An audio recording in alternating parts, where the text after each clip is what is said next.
കണ്ട് പരിചയമുള്ള ഒരു ബാഹുബലിയാണല്ലോ.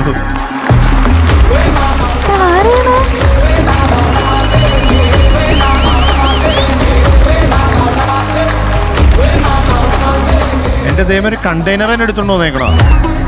ഇതേത് തീപ്പെട്ടിക്കൊള്ളി ബാഹുബലി? അയ്യോ അയ്യോ നമ്മുടെ ശങ്കരൻ. മീനുട്ടി ഇപ്പഴ മുഖത്തേക്ക് നോക്കി.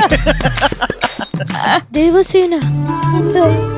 ഞാൻ അറബിക്കടലില് കിലോമീറ്ററോളം നീന്തി എടുത്ത ഒരു സമ്മാനമാണ് ഇത്. അയ്യോ അങ്ങനെ പറഞ്ഞൂടാ. അങ്ങനെ പറയില്ലേ? അയ്യോ ദേവസേന അങ്ങനെ പറയല്ലേ. ദേവസേന സ്വീകരിക്കണം. വേണ്ട, ഇത് ഗവൺമെന്റ് തുടരുത് പറഞ്ഞിട്ട്. എണീറ്റ് വരണ്ടേയിരുന്നു.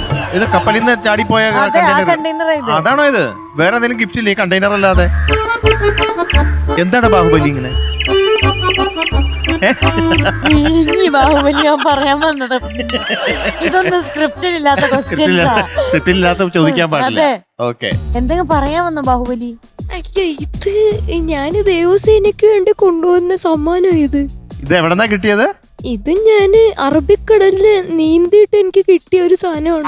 ഞാൻ കിലോമീറ്ററോളം ഒരു കാര്യം ചെയ്യ ബാഹുബലി, ഇത് എവിടെന്ന് കിട്ടിയോ അവിടെ തന്നെ ഇവിടെ കൊണ്ടുവന്നിട്ടേ. ഓക്കെ, ദേവസേനയ്ക്കും വേണ്ട, ആർക്കും വേണ്ട അവിടെ. പിന്നെ ഞങ്ങളുടെ മനസ്സിൽ ബാഹുബലിയെ പറ്റി ഒരു കൺസെപ്റ്റ് സങ്കല്പം. അത് ദയവേത് ഈ ബാഹുബലി ഒരുങ്ങി അയ്യോ പാവം, പക്ഷെ നന്നായിട്ടുണ്ട്. എന്തായാലും വന്ന സ്ഥിതിക്ക് ഞങ്ങളൊരു പൂക്കുറ്റി വന്ന സ്ഥിതിക്ക് ഞങ്ങളൊരു പൂക്കുറ്റി തന്ന് ഞങ്ങൾ സന്തോഷത്തോടെ മടക്കി അയക്കാം. ഓക്കെ, ആടിയൊരു ബാഹുബലി പൂക്കുറ്റി.